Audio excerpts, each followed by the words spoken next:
मोइरांग। आजादी के इतिहास का वो पन्ना जहां पहली बार भारतीय सेना ने ब्रिटिश सेना को धूल चटाई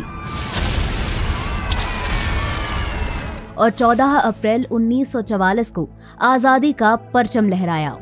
इस इतिहास को जानने के लिए हम पहुंचे मणिपुर की राजधानी इम्फाल से करीब 35 किलोमीटर दूर विष्णुपुर जिले के मोइरांग।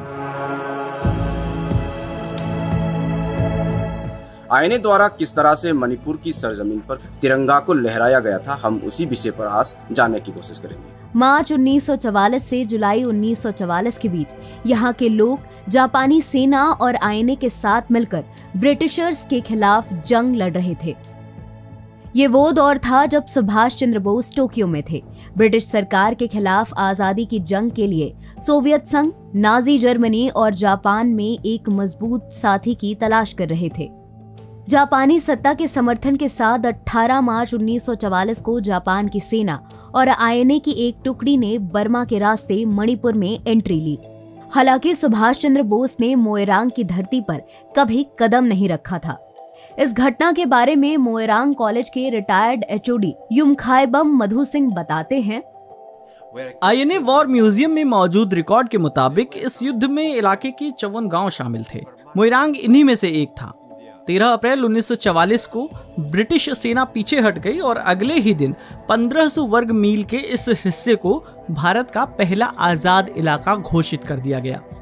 ब्रिटिश सेना भले ही पीछे हट गई थी, लेकिन इलाके के उन लोगों पर उनकी कड़ी नजर थी जो आईएनए का साथ दे रहे थे। अंग्रेज सेना ने मोइरांग पर भी कहर ढाया और करीब 1000 घरों को जला दिया। 14 अप्रैल 1944 को शाम 5:30 बजे आईएनए के कर्नल शौकत अली मलिक ने मोइरांग में तिरंगा फहराया था। ये आजाद हिंद फौज का तिरंगा था, जिस पर चक्र की जगह एक टाइगर मौजूद था। मोइरांग के स्थानीय लोगों ने आजाद हिंद फौज का एक म्यूजियम बनवाया था, जिसे अब राज्य सरकार का कला संस्कृति विभाग चलाता है। वहीं मायबम लोकचुंगपेन जापान ने अपने शहीद सैनिकों की याद में भारतीय शांति मेमोरियल बनाया है। म्यूजियम एक्सपर्ट एन द्विविजमणि कहते हैं, यहाँ मैन पावर की बहुत कमी है और फंड्स की जरूरत है।